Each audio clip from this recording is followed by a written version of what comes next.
You know, every successful business, whether it's like a tiny startup or some global giant, it operates on what you could almost call a hidden engine.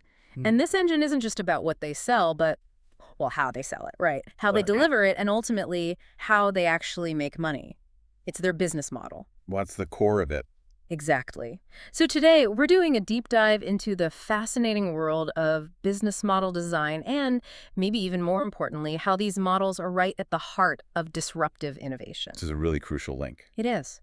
And to help us unpack all this, we've got some fantastic material. We're looking at the Mars Startup Toolkit on business model design, very practical stuff. Yeah, that one's great for the nuts and bolts. And then there's a comprehensive CGMA white paper exploring the concepts more broadly.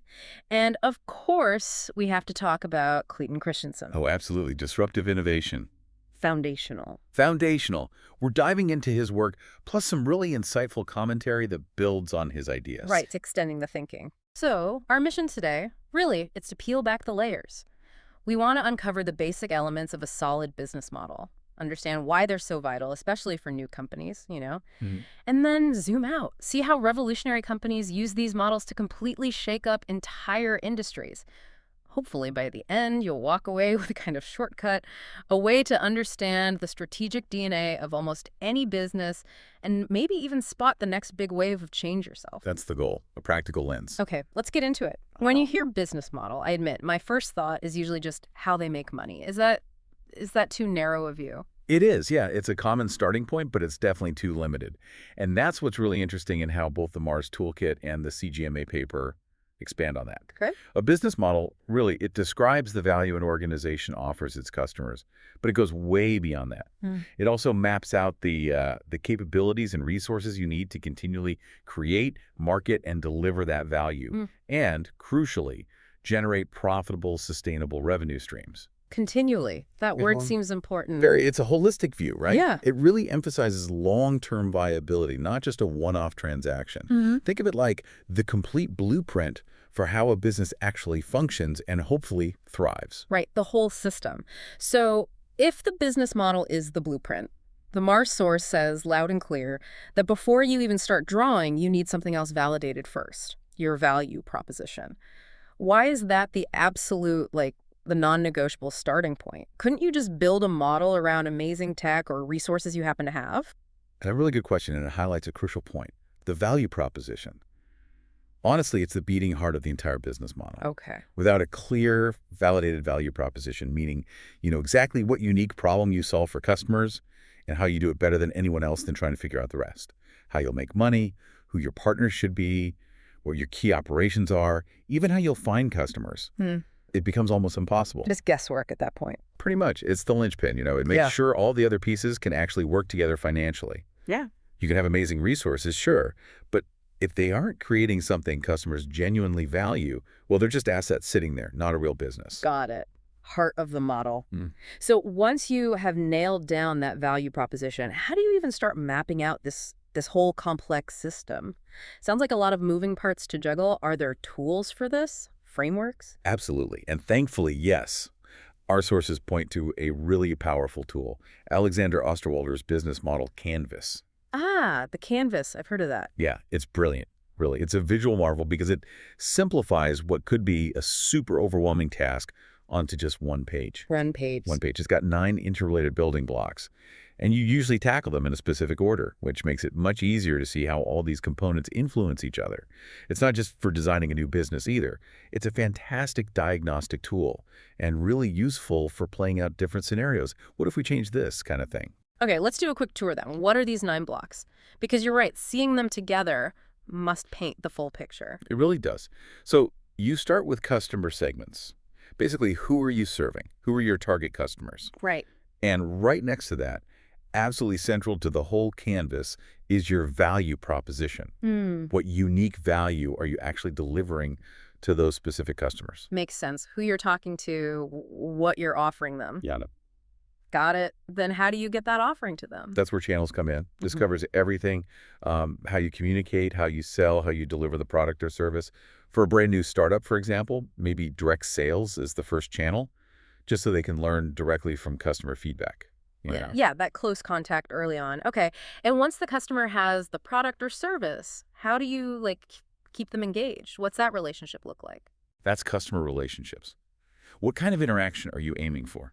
Is it totally transactional, like buying from a vending machine? Or is it a super high-touch, concierge-type service? Each choice has different costs, different levels of personal interaction. Okay. Segments, value, channels, relationships. What's next? The money part. Exactly. Revenue streams. This is how you actually capture the value. How do you charge for what you deliver? And this is way more than just setting a price tag. It really defines your business model. Think about, say, a computer magazine. Is it mainly subscription-based? Or is its real money coming from being advertising-based? Ah, okay. Big difference. Huge. And sometimes you even need to innovate how you charge for something new, not just the product itself. Interesting. Okay, so that covers the customer-facing side. What about the internal engine? What makes it all run? Right, so now we move to the operational side. Yeah. First, you've got key resources. These are the essential assets you need, the stuff under your control, both tangible, like physical equipment, factories, financial capital, and intangible things like intellectual property, patents, your team's expertise, crucial contracts. The building blocks you own or control. Precisely. Then complementing those are key partners. These are external companies or entities that provide resources or do activities you need but don't handle yourself. Suppliers, distributors, strategic alliances. For new companies, good partners can be absolutely critical for market leadership or even just basic credibility. Sometimes a channel could be a partner too, right? Definitely. If they add specific expertise or market reach beyond just distribution, they can function as both. Good point. Okay, resources, partners. What else? Then you have key activities. These are the absolute essential things your business must do to make the whole model work. Think R&D, production, software development, marketing, sales, customer service, the core processes. The doing part. The doing part. And finally, all of this feeds into your cost structure. What are the financial consequences of running this whole operation?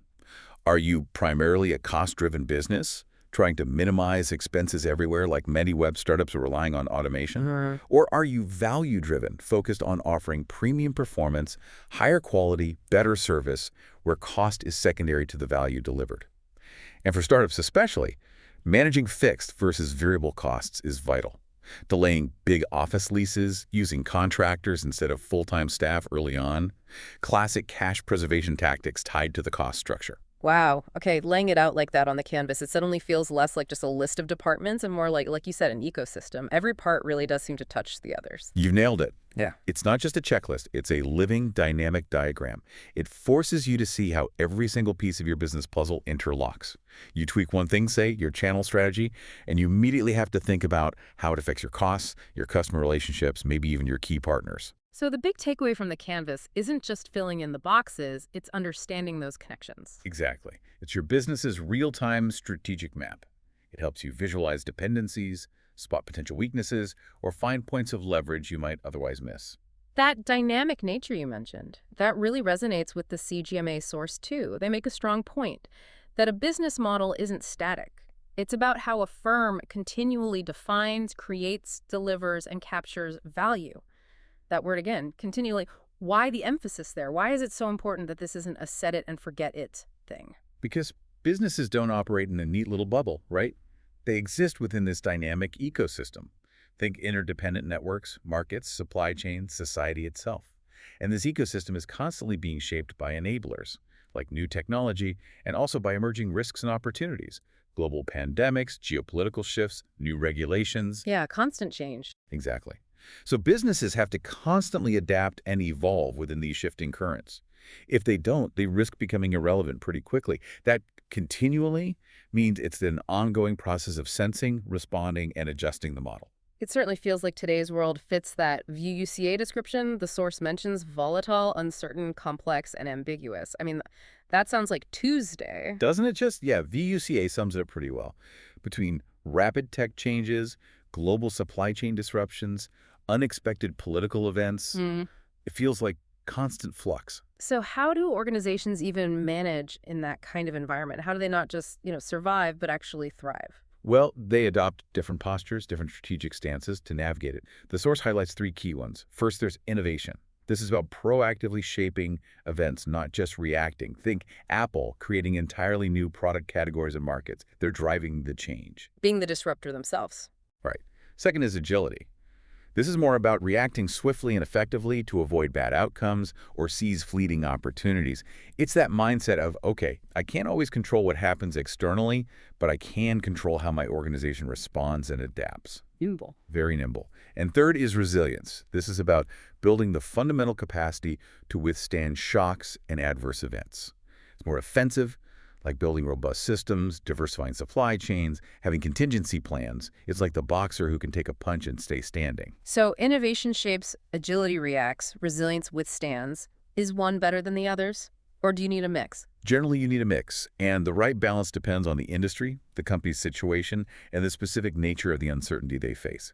Too much focus on resilience, for instance, building huge buffers, might make you slow and stifle innovation. Ah, okay. So being too defensive could actually hurt you if the landscape changes radically. Exactly. You might be perfectly prepared for the last crisis, but completely miss the signs of the next, totally different disruption, because you weren't looking outwards or experimenting enough. It's a constant balancing act. Okay, so we've talked about how businesses set themselves up and adapt.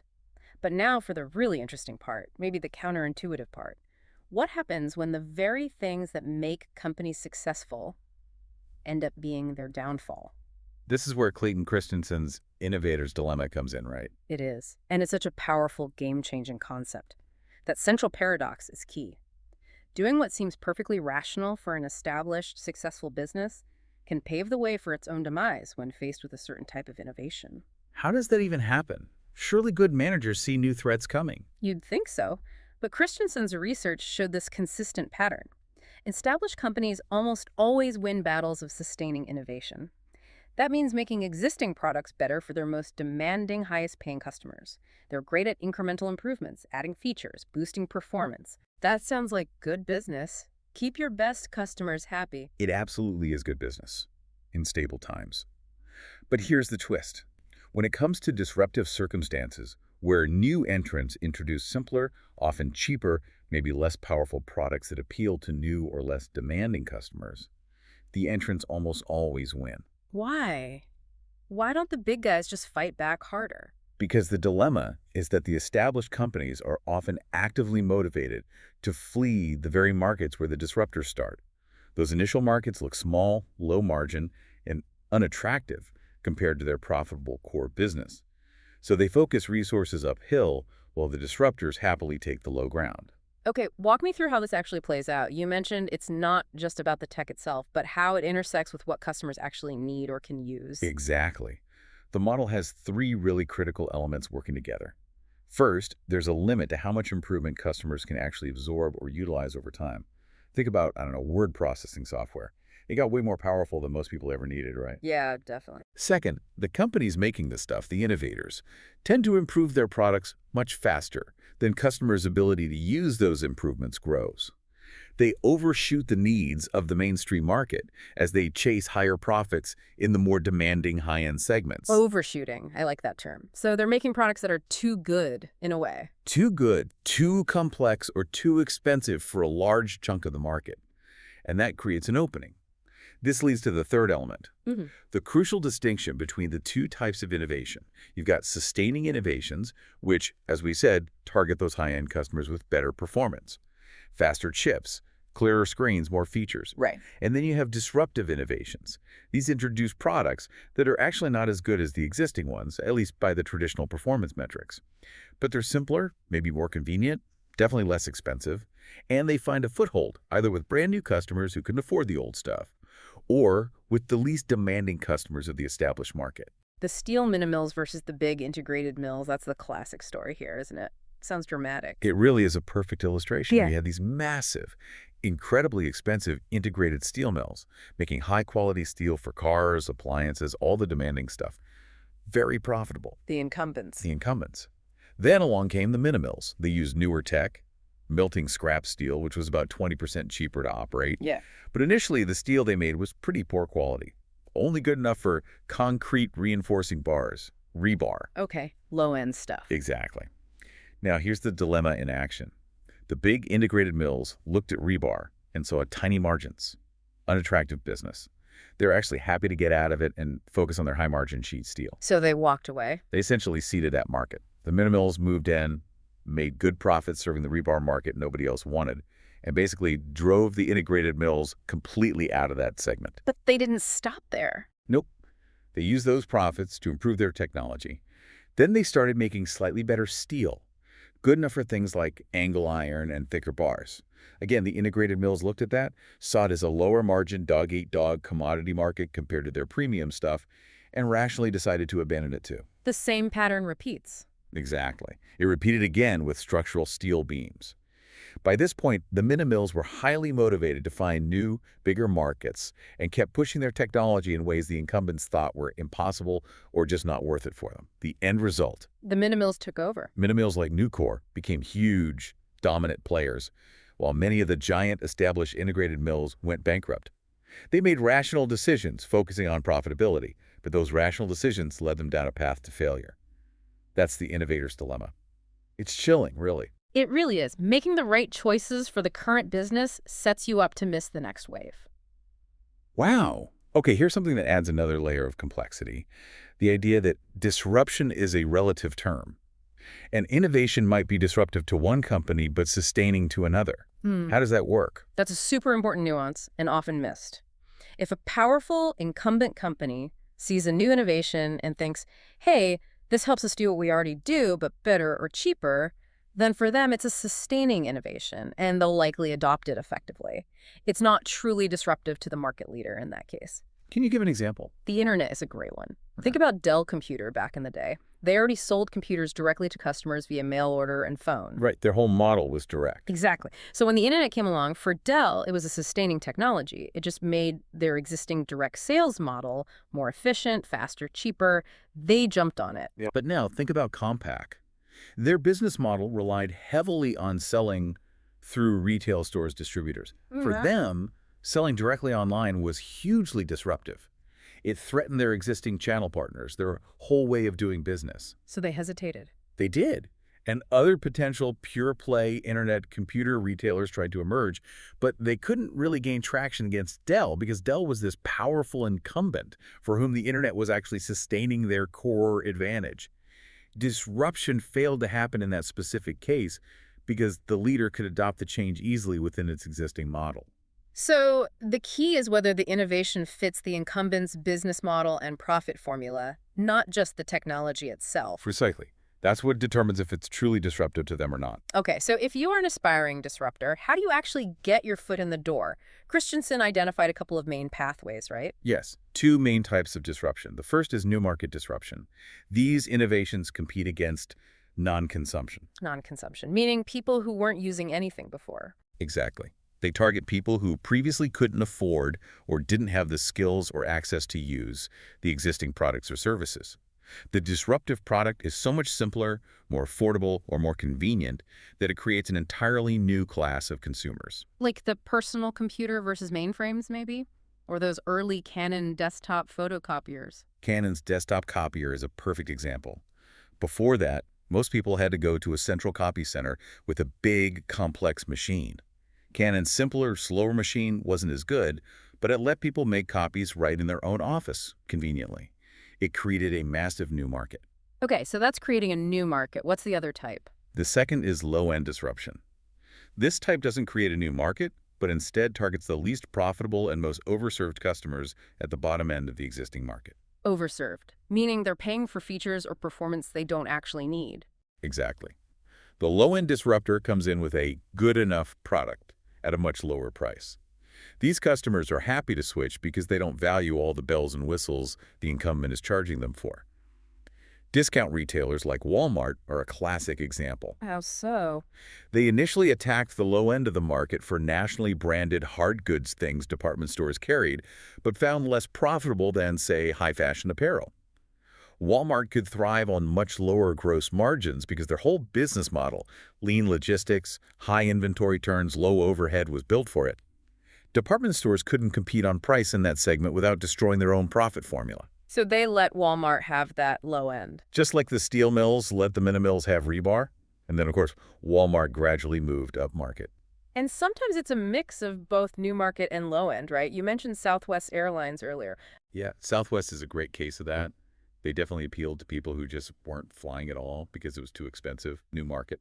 But they also pulled price-sensitive travelers away from the major airlines who found the legacy carrier service too complex or costly for short hops, low end. Okay, that makes sense.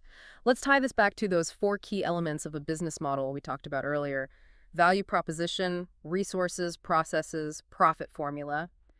How do they become the actual weapon of disruption? Because it sounds like the tech alone isn't the disruptor. You're absolutely right. The technology might be the enabler, but the disruptive business model is the weapon. That simplifying technology has to be embedded in a model where the resources, the processes, and especially the profit formula are all aligned to deliver that simpler, more affordable solution cost effectively. Like the Digital Equipment Corporation example. Exactly.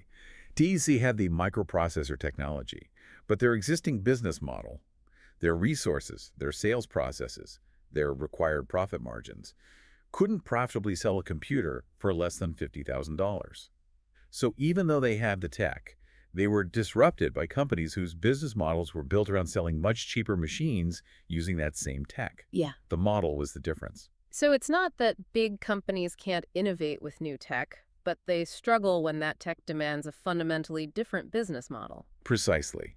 And this leads to a fascinating historical observation Christensen made. Incumbent leaders, in an old way of competing, an old plane of competition, they very rarely become the leaders in the new disruptive plane. Unless they establish a completely separate independent business unit with its own distinct business model, different resources, different processes, and crucially, a different profit formula designed for the disruptive opportunity. The original business unit itself doesn't usually morph. It keeps serving its existing customers. But the parent corporation can evolve by launching these new separate ventures. IBM is the classic case study here, right? They managed to do this multiple times. They did. They were the kings of mainframe computers. When mini computers emerged as a disruption, IBM didn't try to force mini computers into their mainframe division. They created a different business unit in a different location with a different cost structure and profit expectations tailored to the mini computer market. And they did it again with PCs. They did it again. They set up another largely independent unit down in Boca Raton, Florida, to tackle the personal computer market, again with its own model, even using outside suppliers like Microsoft and Intel. IBM proactively built entire new value networks, new suppliers, new distribution channels like retail stores, specifically for these disruptive ventures. Many other established computer companies tried to launch PCs from within their existing structures and failed because they couldn't escape their old models. So the corporation can survive and thrive by essentially birthing new independent businesses designed for the disruption. That seems to be the most successful pattern historically. This whole thing seems to point towards these larger cycles you mentioned earlier, cycles of centralization and decentralization in industries. It really does. You often Yeah. see this pattern. Initially, some sophisticated, expensive technology leads to centralization. Think giant mainframes requiring specialized data centers or complex medical procedures needing large central hospitals. Everyone goes to the center. Okay. But then disruptive innovations come along that make the technology simpler, more affordable, more accessible. This enables decentralization. Personal computers brought computing power out of the data center and onto desks. Portable ultrasound machines allow imaging outside the hospital. Home diagnostic kits. Right, pushing capability outwards. Exactly. And each step in that decentralization wave is generally disruptive to the business models of the previous centralized generation. The PC disrupted the mini-computer guys, who had disrupted the mainframe guys. It's a recurring cycle driven by business model innovation around simplifying technologies. Okay, this is fascinating, but it sounds like a lot of careful planning, sketching out canvases, analyzing markets, designing new units.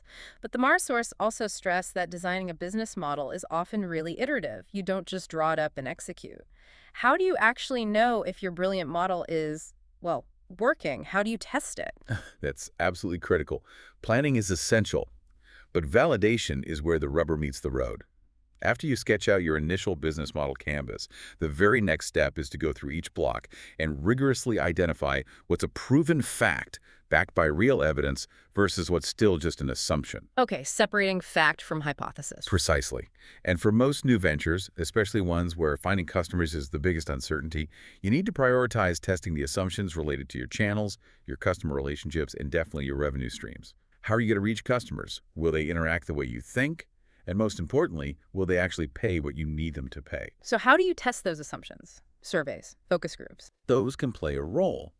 But the key method the Mars source highlights is incredibly direct, almost deceptively simple. Get in front of potential customers and try to sell your product solution. Just try to sell it. Just try to sell it, even if the product isn't perfect yet. Because that's where you truly uncover real objections, identify who the key decision makers are, understand the buying process, and start to figure out if you can build a repeatable sales process. Nothing tests assumptions like asking for the order. That makes me think immediately of the Dow Corning story you mentioned with their Geometer venture. That sounds like a real-world example of validating a whole new, potentially risky model. It's a fantastic case study, exactly. Hmm. Dow Corning, the big silicone manufacturer, was losing customers. Cheaper Asian competitors were eating away at their market share, especially for basic silicone products. Why? Because many customers simply didn't need or value the expensive technical support and service that Dow Corning always bundled into its premium price. They just wanted reliable silicone at a good price. So Dow Corning was overserving them in Christensen's terms. Perfectly put. So they made a really bold move. They created Geometer, a completely separate business unit, new brand. Its value proposition was simple. Standard silicones, 15% lower prices, but absolutely zero technical service bundled in. You buy online, you get what you order, that's it. Wow, that must have caused some internal waves, basically competing with themselves on price. Huge waves, I imagine. Yeah. But critically, Geometer had its own totally different business model. The profit formula was different, lower margins, but higher volume. The processes were different. Online orders only, standard products, no custom engineering, large bulk orders shipped directly from scheduled production runs, not expensive inventory. This meant super high asset utilization and minimal overhead. And they kept it separate. That was key. Dow Corning leadership understood Geometer needed independence to succeed. They instituted this crucial rule. Geometer would pull resources, like manufacturing capacity, from the core Dow Corning business only if it genuinely helped Geometer succeed on its own terms. The core business was forbidden from pushing resources or overhead costs onto Geometer just to make its own numbers look better. That pull, not push rule sounds absolutely vital for an incumbent trying this, protecting the new venture from the old ways. It's golden. It prevented the established business culture and cost structures from suffocating the disruptive venture before it could get off the ground. That independence was its lifeline. And the result for Dow Corning, did Xameter work? Did it just cannibalize the main business? The results were stunning. Xameter apparently paid back its initial investment in just 3 months. Wow. It increased Dow Corning's total corporate revenues by something like 40%, mostly by capturing entirely new customers or winning back those they'd lost to low-cost competitors. And here's the kicker. It didn't really cannibalize the core premium business. In fact, it helped it. How? Because now Dow Corning had a clear, credible, low-price offering, Geometer, for the price-sensitive segment. This actually allowed the core Dow Corning salespeople to more confidently defend and justify the premium prices for their full-service offerings to customers who genuinely needed that extra support. It clarified the value propositions. That is amazing. So creating the competitor actually strengthened both parts of the business. What's the lesson there about validating the model? It highlights another Christensen principle. Be patient for growth, but impatient for profit. Geometer wasn't expected to be huge overnight. They needed to learn as the market unfolded, patient for growth. But they needed to demonstrate profitability quickly to prove the underlying business model was viable, impatient for profit. A profitable business, even a small one, is the best early indicator that your assumptions about value and cost are actually working. Right. Profitability validates the model itself. Okay, we've spent a lot of time on the economics, the market dynamics, which is obviously crucial. But our sources, particularly Mark Steen's commentary on Christensen, push us to think a bit broader, don't they? Disruptive innovation isn't just about who wins market share.